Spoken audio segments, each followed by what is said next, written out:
Allahümme salli ve sellim ve barik ala seyyidina Muhammedin ve ala alihi adede in'amillahi ve iftali. Euzu billahi mineşşeytanirracim. Bismillahirrahmanirrahim.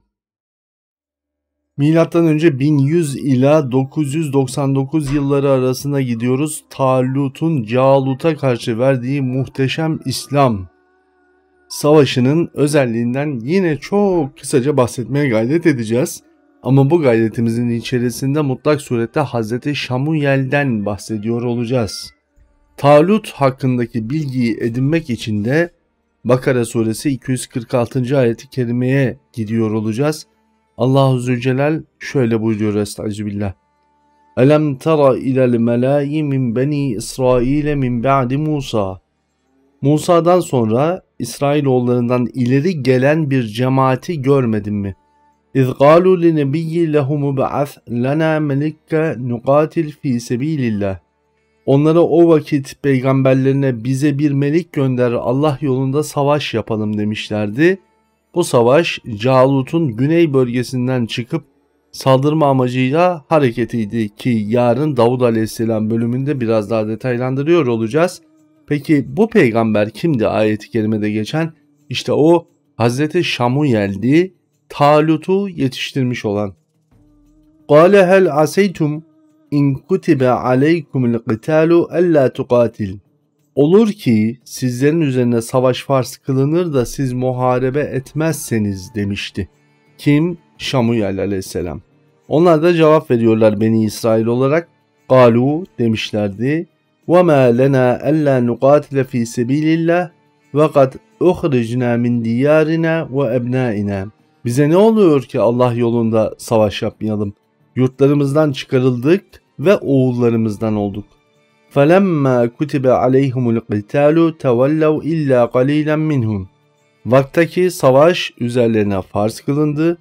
Onlardan çok azı müstesna yüz çevirdiler. Yani Talut'la Calut savaşında yine Beni İsrail hem savaşmak gerektiğini söyleyerek hem de savaştan çekiliyorlar. Bunun izlerini tarihsel süreçte hep görüyoruz. Ne yazık ki. Vallahu alimun bizzalimin. Allah o zalimleri çok iyi bilendir. Ayet-i kerime şöyle devam ediyor. Hazreti Şamuyel'le anlamamız için okumamız gerekiyor. Ve kalu lehum nebiyyuhum. Peygamberleri onlara dedi. İnnallâhe kad ba'ase lekum Talut'e melike. Muhakkak Allah Talut'u size melik olarak gönderdi. İşte mesele burada başlıyor. Galu dediler ki enna yekunu lehul mulku aleyna. O bize nasıl melik olabilir? Çünkü Talut Hz. Şamuyel'in bir devlet adamı yetiştirmek üzerine vazifelendirilmiş bir zat olarak görev yapmaktaydı. O devlet adamını yetiştirmişti. Ve nahnu ahakku bil mulki minhu. Biz melik olmaya ondan daha hak sahibiyiz. Çünkü Hz. Şamuyel Talut'un özellikle Kudüs'ün merkezine yanaşmak isteyen bütün kavimleri engelliyor olması civar memleketlerdeki diğer kavimler tarafından hoş olunmuyordu. Yani Hz. Şamuyel'den evvelde bu bölgenin korunması için gereklilik peygamberler tarafından emredildiği için, bu bölgeye Beni İsrail yaklaştırılmaması gerektiği için, yani bugün iddia edildiği gibi bu bölgeye aslında Beni İsrail'in hikmeten girmemesi gerekiyor. Çünkü her seferinde birbirlerine düşecekler ve dünyaya zulmedecekler. Bu bütün peygamberlerce biliniyor, 3 aşağı 5 yukarı hakikat. Dolayısıyla onun da bu mücadelede kendilerine gönderilmiş olan peygamberlere uyuyor olmaları diğer kavmiyetçilik anlayışına sahip olan aşiretler tarafından hem arzu edilmediği gibi hem de Talut'un bu genç yaşında, daha 16-17 yaşından itibaren bu mücadelede merkeze tevhid akidesinin sahipleri, temsilcileri daha doğrusu olan peygamberlerin sözünden Hazreti Şamuyel'e uyuyor olması diğerlerince hoşnut değildi. Dediler ki وَلَمْ يُؤْتَ سَعَةً مِنَ الْمَالِ. Hem ona malca bir genişlik verilmiş değil. Neden? Talut bu kavimler arasında fakir bir kavmin, orta halli bir kavmin, fakir olan küçük bir topluluğuydu. Kâle dedi ki İnnallâhe istafâhu aleykum. Şüphesiz Allah onu sizin üzerinize seçmiştir. Ve zâdehu bastaten fil ilmi vel cism. ve ona genişlik verdi, ilmini ve vücut gücünü ziyadeleştirdi. Vallahu yu'ti mulkahu men yeşâ. Allah mülkünü dilediğine verir. Vallahu vasi'un alim. Allah'ın ihsanı da geniştir. Hakkıyla bilicidir. Ve kâlu lehum nebiyyuhum. Peygamberleri onlara dedi: İnne ayete mülkihi. Onun meliklik alameti. En ye'tiyekumut tabut. Size tabutun gelmesidir. Fihi sekinetun min rabbikum. Onda Rabbinizden bir sekine vardır. O sekine-i tabuttan daha detaylı bahsedeceğimiz dersler olacak. Bu tabutta Allah Resulü de dahil olmak üzere hem onların resim çizimleri, hem emanetler, hem sancak-ı ilahi söz konusuydu. Her devirde özelliği değişmekteydi. Aynı zamanda bu tabutla ilgili olarak daha önce bir ders yapmıştık. Ve bakiyetun mimma taraka alu Musa ve alu Harun. Musa ve Harun soyunun bıraktığı şeylerden emanetler vardır. Hz. Musa ve Harun aleyhisselamın emanetleri olan tabut, Şamuyel aleyhisselam tarafından Talut'a verilmesi Cenab-ı Hakk'ın emriydi. Tahmilhul melaiketu, onu melekler taşıyacaktır. İnne fî zâlike le âyeten lekum in kuntum mu'minin.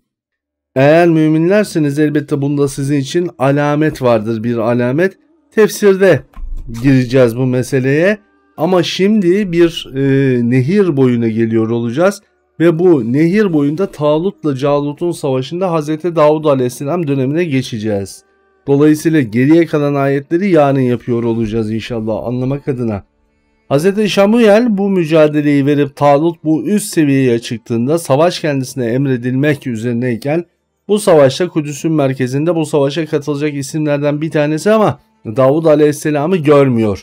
Savaşın ilk adımlarına doğru daha savaş başlamak üzerineyken bir Medine yolculuğu var Hz. Şamuyel'in, çünkü Talut'la Calut savaşı bir anda çıkmış değil. Önden sürekli bir çekişme, ön mücadeleler, tabiri caizse karşılıklı atışmalar, çete savaşları diye, hani bugünkü manasını da söylemek istiyorum. Çete yok sonuçta da hani karşılıklı bir tartışma çatışma var.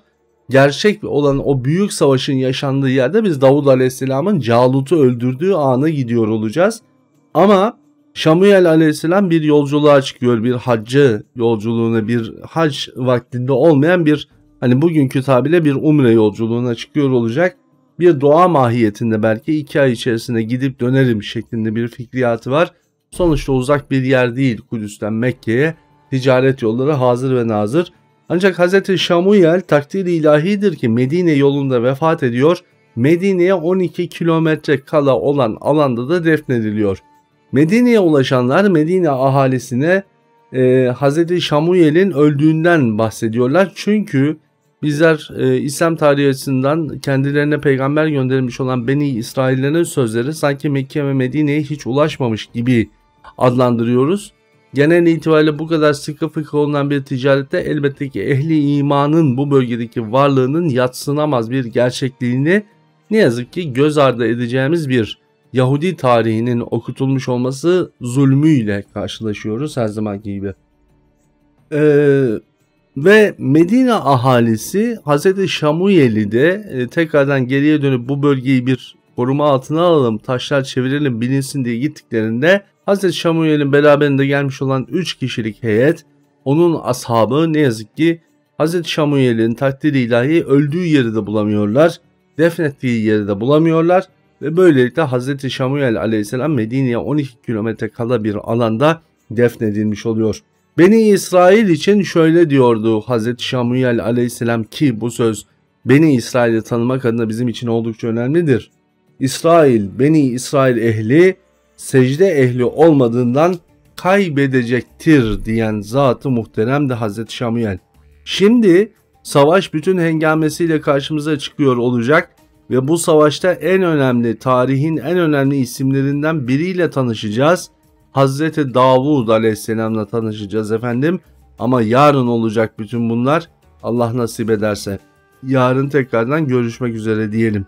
Kalın sağlıcakla.